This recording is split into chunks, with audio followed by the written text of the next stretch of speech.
I call it beyond photography. I'm making an object. It's not just the imagery, but it's an object. That means it's a one of a kind. By using the medium of photography, I can make objects beyond that.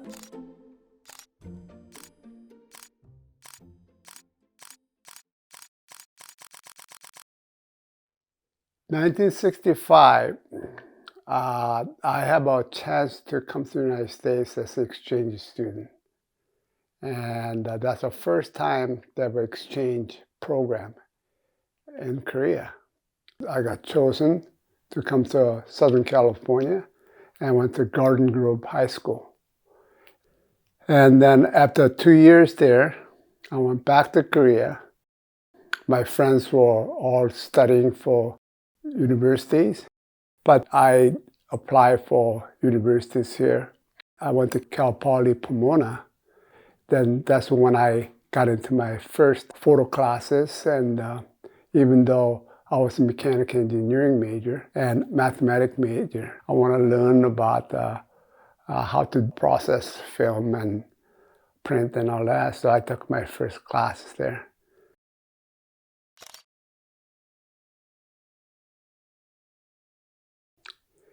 That summer, I had a chance to go to Carmel, and I went to Western Gallery in Carmel, and that's the first time I saw a really beautiful photograph. I mean, when I saw it, it's something I really know how to make those, you know.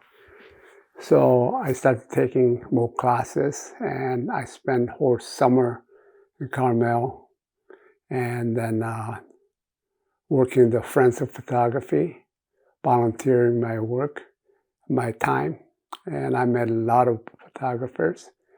Oh, Ansel Adams, Win Bullock, which I worked for a little bit, Brad Weston, Maurice Grave, and there's so many people who lived around there, or the people who came from outside, and like Jerry Ursman, and who helped me quite a bit to expose my work. Oh, Minor White, he was my mentor spiritually. It was a really great opportunity, and I got bitten by the bug, you know. And so since then, I've been studying photography, you know, just all different type of photography.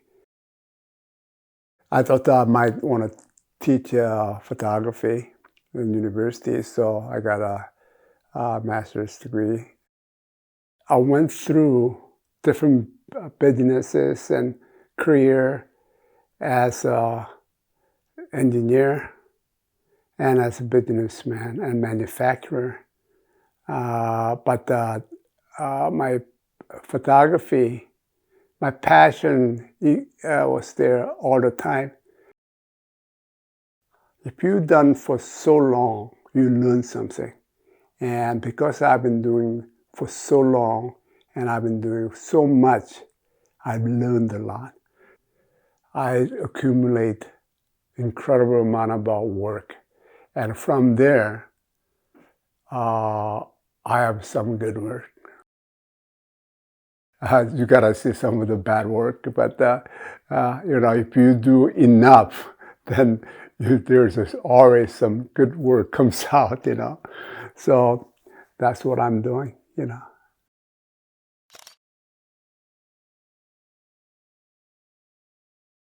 I'm going back to all my old photographs and just basically cataloging it. I have about 50,000 final prints.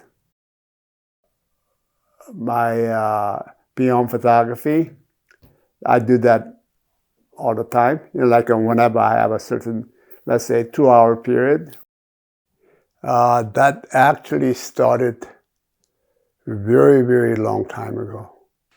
Right about 1972, when I started to work with the Polaroid SX70.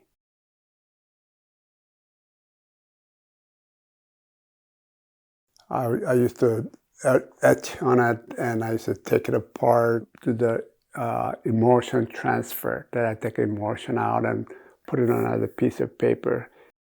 The limitation of that was they comes in very small size, and it's hard to view, because you have to get really close it.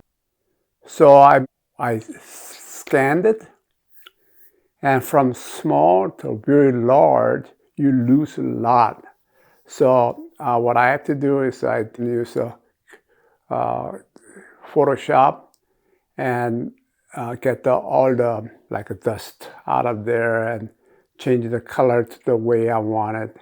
And I made a 44 by 44 inch, so almost a 4 feet by 4 feet images. First thing I did that, and then to simulate the surface, I started using acrylic or a different type of a medium to give that texture. So I started to paint on it. It really gave rhythm. And then while I'm doing that, I realized my discomfort from chemo. I wasn't aware of that. When I had my cancer, that was 7 years ago, I was really sick and I couldn't do too much.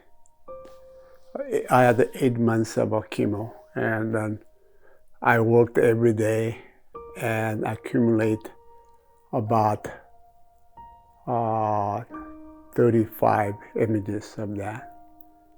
And then one of the galleries, they asked me what I would show, and because of people thought I'm going to die soon, and also people know I produce a lot of work, and so they are wondering what kind of work I come out with.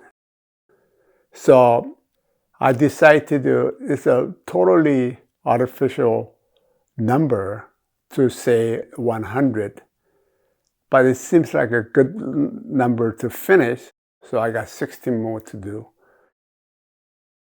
Right now, I want to finish this. And so when I finish this, there's other projects that I want to do, but formation or how I want to do is very, very different.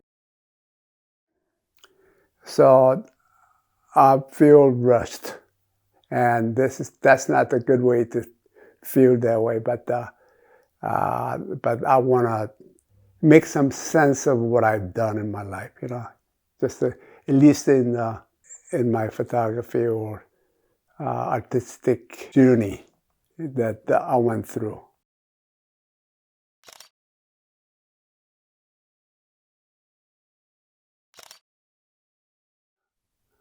To me, two portions of photography, I think.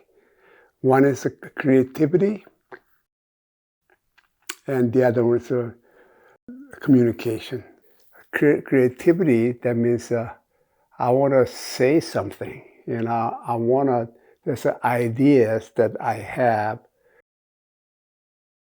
Because I want to say something, that the communication comes in.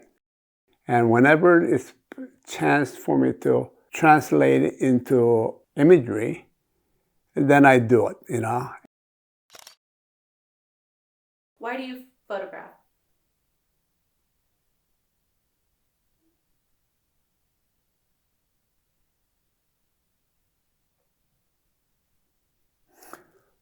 It's really hard to.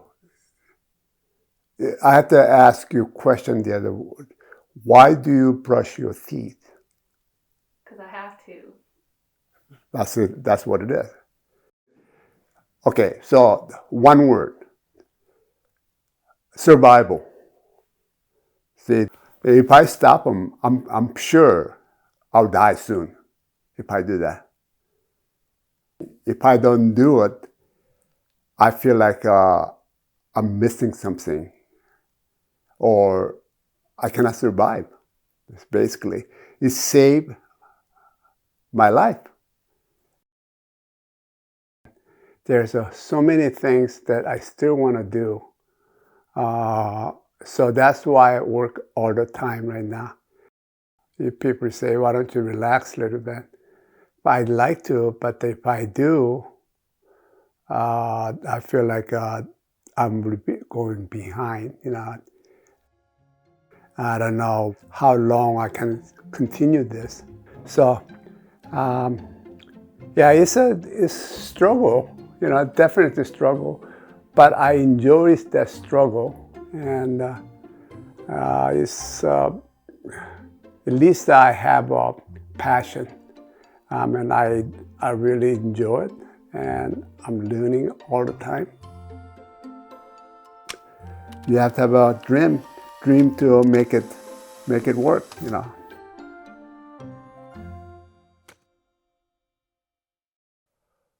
I have a goal.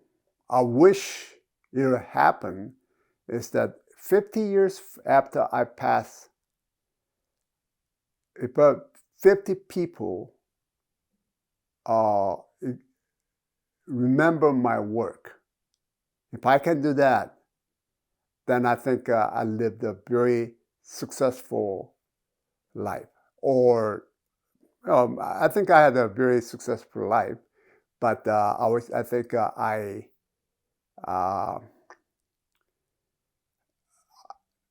what I did is worthwhile.